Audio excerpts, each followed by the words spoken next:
Comment devenir la personne la plus riche dans le désert quand l'argent ne vaut rien? Les banques sont des cimetières et la seule monnaie qui reste, c'est ce qui te garde en vie. Le réseau est mort depuis 6 semaines, les stations essence sont des tombes gardées par des gens désespérés avec des flingues. Ton voisin a échangé sa Rolex contre une boîte de haricots hier. Il s'est fait arnaquer. Parce que quand le support vital de la civilisation flatline, la valeur disparaît pas. Elle se transforme juste en truc que tu peux tenir, utiliser et échanger avant le coucher du soleil. Le gars avec des lingots d'or meurt de faim. Le gars avec une boîte de briquets Bic mange comme un roi. Je suis pas là pour te vendre de la peur, je suis là pour te vendre la réalité. Et la réalité dit ça, quand les systèmes s'effondrent, la valeur s'inverse. Le truc que t'as ignoré devient inestimable. Le truc que t'adorais devient sans valeur. D'abord, les comprimés de purification d'eau. Tu sais ce qui tue plus de gens dans les catastrophes que la violence? La diarrhée. Diarrhée brutale, mortelle de boire de la mauvaise eau. Quand les robinets sont à sec, faire bouillir marche si t'as du carburant et du temps. La plupart de l'auront ni l'un ni l'autre. Les comprimés de purification d'eau transforment le poison en hydratation en 30 minutes. Une bouteille purifie des centaines de litres. J'ai vu des gens au Venezuela échanger une semaine de nourriture pour un seul blister. Tu survis 3 semaines sans nourriture, peut-être 3 jours sans eau. Eau contaminée, t'es fini en 48 heures.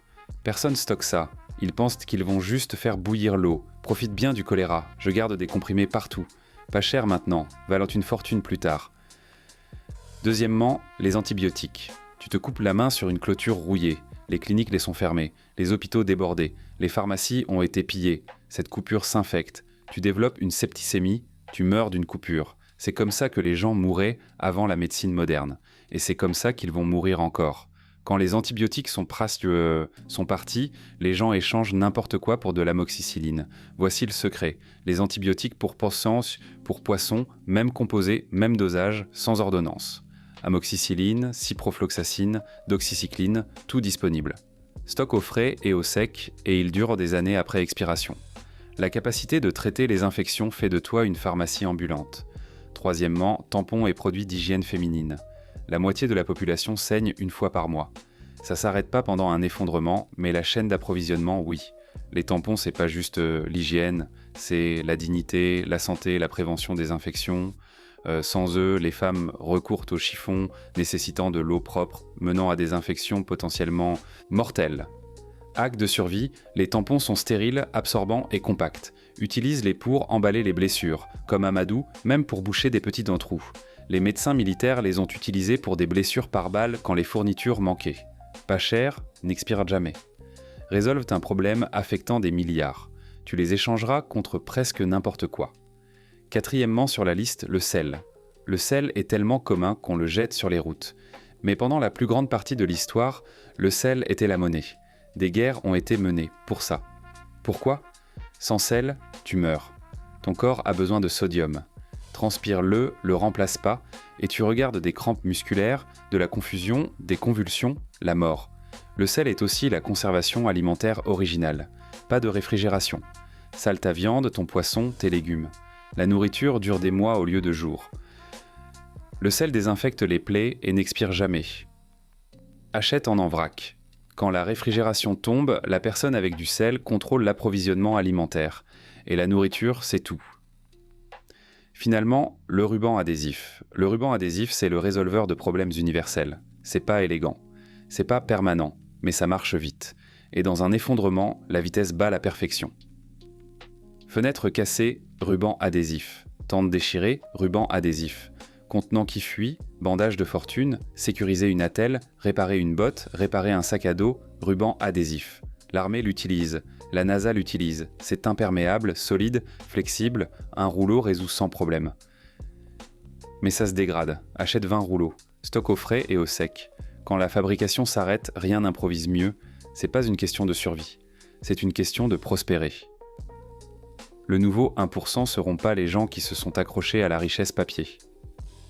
Ce seront les gens qui ont compris ce dont un être humain a réellement besoin quand les lumières s'éteignent. Commence à penser comme eux, commence maintenant. Continuons avec l'article suivant. Numéro 6, les briquets. Spécifiquement, les briquets Bic jetables. Le feu, c'est la vie. C'est la technologie ancienne qui nous sépare des animaux. Il purifie l'eau, cuit notre nourriture, nous donne de la chaleur contre le froid meurtrier.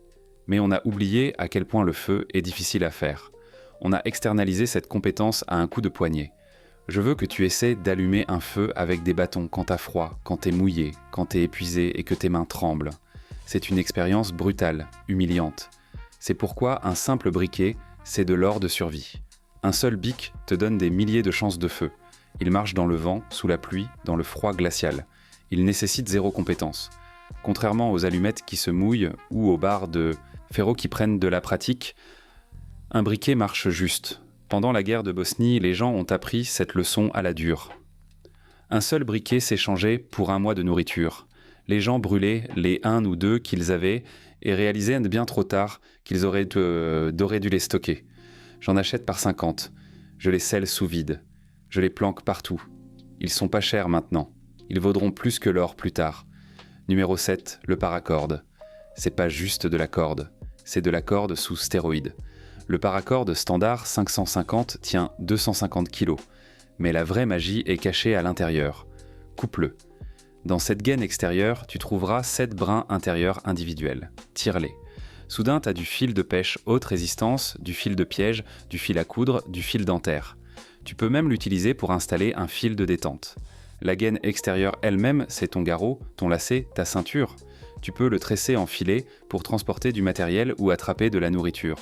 Utilise-le pour construire des abris, sécuriser l'équipement, créer des pièges, fabriquer des armes, improviser une civière pour une personne blessée, même suturer des plaies dans une situation désespérée. C'est imperméable. C'est résistant à la pourriture. Ça dure des décennies. Je garde 30 mètres dans chaque sac, dans chaque véhicule. Je porte un bracelet en paracorde. C'est 3 mètres de matériel vital sur mon poignet maintenant. Dans un vrai scénario de survie, le seul équipement qui compte vraiment, c'est l'équipement que t'as sur toi. Numéro 8, un ouvre-boîte manuel. Je sais, ça sonne con. Ça sonne trivial jusqu'à ce que tu fixes 1000 calories scellées dans une boîte en métal, sans absolument aucun moyen de l'ouvrir. Ton ouvre-boîte électrique est un presse-papier. Ces languettes d'ouverture se cassent et elles sont plus rares que tu penses. Essayer d'utiliser ton couteau de survie ? Bonne chance. T'as plus de chances de sectionner un tendon que d'atteindre la nourriture. Un simple ouvre-boîte manuel style P38 coûte 2 €. Il pèse rien. Il casse jamais.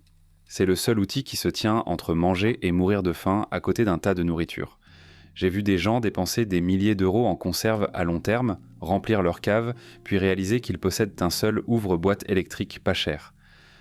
Achète en 5. Un sur ton trousseau de clés. Un dans ton sac, un dans ta voiture. Numéro 9, les sacs poubelles. Spécifiquement, les sacs de chantier robustes. C'est l'outil de survie le plus sous-estimé de la planète. Ils sont imperméables, légers et incroyablement polyvalents. Laisse-moi peindre une image. Il pleut des cordes, tu gèles. Un sac poubelle, c'est maintenant un poncho de pluie instantané. Le sol est trempé. C'est ta bâche au sol. Tu trouves une source, c'est ton stockage d'eau. Tu essaies de rester au chaud la nuit. C'est une barrière de vapeur pour ton abri pour prévenir l'hypothermie. Utilise-les pour organiser le matériel, comme latrine improvisée, pour transporter des fournitures, pour faire un distillateur solaire, pour créer de l'eau potable, même comme dispositif de flottaison. Les sacs de chantier robustes sont presque indestructibles. Une boîte de 50 coûte moins qu'une pizza et pourrait résoudre 100 problèmes différents, mettant la vie en danger. Finalement, numéro 10, la connaissance. Voici à quoi personne pense dans notre ère numérique. L'information elle-même. Quand Internet meurt, quand le réseau électrique tombe, quand ton téléphone est une brique inutile et Google juste un souvenir, qu'est-ce que tu sais vraiment ? Guide de survie, manuels médicaux, guide des plantes comestibles et médicinales dans ta région, instructions pour la purification de l'eau, premiers secours, nouer des nœuds, conserver la nourriture, tu dois tout imprimer, plastifier, stocker dans un sac étanche, la connaissance c'est le multiplicateur ultime. Ça pèse rien, ça expire jamais, ça peut pas être volé de ton esprit. Dans un effondrement total, la personne qui sait comment purifier l'eau, traiter une blessure, identifier de la nourriture comestible et construire un abri devient la personne la plus précieuse dans la pièce. Continuons avec les articles bonus suivants. Numéro 11, les graines. Patrimonial, non OGM, scellé sous vide. Voici la vérité ultime sur l'effondrement. Tout le reste sur cette liste t'aide à survivre. Les graines t'aident à vivre. Elles sont la différence entre survie temporaire et durabilité permanente. Le pont entre fouiller les ruines de l'ancien monde et construire un nouveau. Les graines patrimoniales sont à pollinisation ouverte. Ça veut dire que les plantes qu'elles produisent créent des graines viables pour la génération suivante. Tu les plantes une fois, récoltes ta nourriture, sauves les graines et replantes. C'est une boucle infinie de production alimentaire. Les graines OGM ou hybrides marchent pas comme ça. Elles sont souvent conçues pour être stériles ou produire des plantes de seconde génération inférieure. Dans un effondrement, c'est une condamnation à mort. Les graines patrimoniales, c'est la liberté, la variété compte. Tu veux des légumes qui sont riches en calories, riches en nutriments et adaptés à ton climat. Haricots pour les protéines, courges pour les calories et le stockage à long terme. Tomates pour les técoulises, pour les vitamines, pommes de terre pour les glucides, légumes feuillus pour les micronutriments, herbes pour la médecine et la saveur. Une réserve de graines bien équilibrée peut nourrir une famille indéfiniment. Le vrai pouvoir ici, c'est le potentiel comprimé. Un seul paquet de graines de tomates pesant juste quelques grammes peut produire des centaines de kilos de nourriture sur plusieurs saisons. C'est un retour sur investissement insensé. Et dans une économie de troc, les graines sont la monnaie parfaite. Elles sont légères, standardisées, universellement précieuses et représentent la sécurité alimentaire future. Une personne avec des graines contrôle la production alimentaire. Voilà, c'est pas juste de la richesse, c'est du pouvoir. Tu peux échanger des graines contre du travail, contre de la protection, contre des fournitures, contre de la loyauté. Tu peux créer des alliances en partageant des graines. Tu construis une communauté autour de la production alimentaire. Les graines sont le fondement de la civilisation. Le stockage est critique. Les graines doivent être au frais, au sec et dans le noir pour maintenir la viabilité. Scellées sous vide dans des sacs Mylar avec des absorbeurs d'oxygène stockés dans une cave fraîche ou un cellier. La plupart des graines durent 5 à 10 ans. Certaines durent des décennies. Je stocke les miennes dans un coffre fort étanche et ignifuge. Elles sont si précieuses. Achète des coffres à graines de compagnie réputées, 10 000 graines plus de 30 variétés, toutes patrimoniales et non OGM. Achète aussi des paquets individuels de tes propres cultures de haute valeur et apprends les techniques de base de jardinage et de sauvegarde de graines maintenant avant d'en avoir besoin. La connaissance sans pratique est inutile. La science est magnifique. Une graine, c'est un embryon de plante en animation, suspendu, entouré de nutriments stockés, attendant juste les bonnes conditions pour exploser en vie. Eau, chaleur, terre, il déclenche la germination. L'embryon consomme les nutriments, perce l'enveloppe de la graine et commence la photosynthèse. D'une minuscule graine vient une plante qui produit des milliers d'autres graines, c'est la création de richesses biologiques. Dans un effondrement, la personne avec un jardin a de la nourriture. La personne avec des graines a un jardin. La personne avec un coffre à graines a un empire.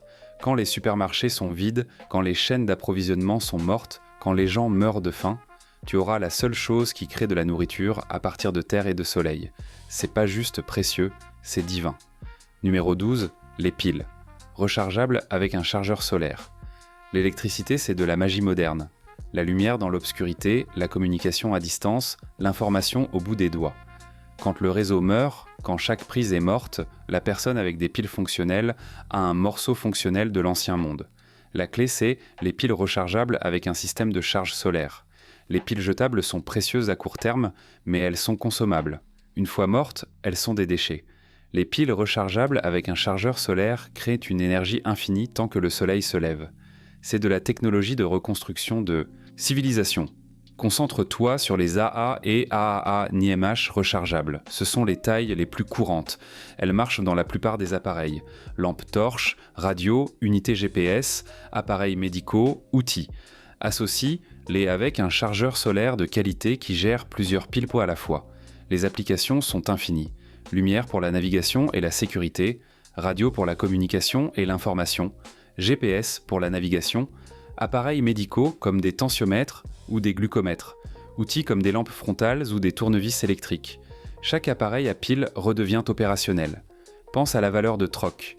Tu échanges pas juste des piles, tu échanges l'électricité comme service. Quelqu'un a besoin que sa radio marche. Il t'apporte leurs piles mortes.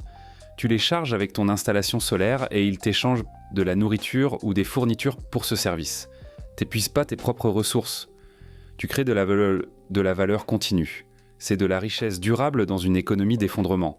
La psychologie est puissante aussi. Une lampe torche qui marche dans l'obscurité totale, c'est plus que pratique. C'est de l'espoir. C'est la preuve que la technologie marche encore. Que l'ancien monde n'est pas complètement parti. Cette valeur psychologique se traduit directement en vrai pouvoir d'échange. Stocke 50 à 100 piles rechargeables de différentes tailles. Prends plusieurs chargeurs solaires, la redondance c'est la survie. Apprends quels de tes appareils sont les plus critiques et priorise-les, et protège ton installation comme de l'or. Parce que dans un monde sombre, c'est essentiellement ça, ce qui nous amène à la vérité sur la valeur. L'or est joli, c'est brillant, c'est un symbole de richesse depuis des milliers d'années, mais tu peux pas le boire, tu peux pas le manger. Et tu peux pas l'utiliser pour faire un feu quand tu gèles à mort. Quand les systèmes s'effondrent, la valeur fait un changement brutal de la richesse abstraite à l'utilité pratique. Les articles que je viens de lister sont pas exotiques ou chers. Ils sont communs. Ils sont pas chers. Ils sont ennuyeux. Jusqu'à ce qu'ils le soient en plus. Les gens qui s'en sortent dans un effondrement sont pas les plus riches. Ce sont ceux qui ont vu l'écriture sur le mur et ont discrètement stocké le truc qui compte vraiment. Commence maintenant. Commence petit, mais commence. Au fait, si t'es pas encore abonné à la chaîne, c'est maintenant. Clique sur le bouton rouge et sois pas le con qui rate l'essentiel. Ici, il y aura plein d'infos sur comment survivre quand tout s'effondre. Parce que quand la musique s'arrête et l'histoire nous montre qu'elle finit toujours par le faire, tu seras soit la personne qui échange sa Rolex pour un seul briquet, soit la personne avec une boîte de briquets qui regarde les Rolex s'empiler. À toi de jouer.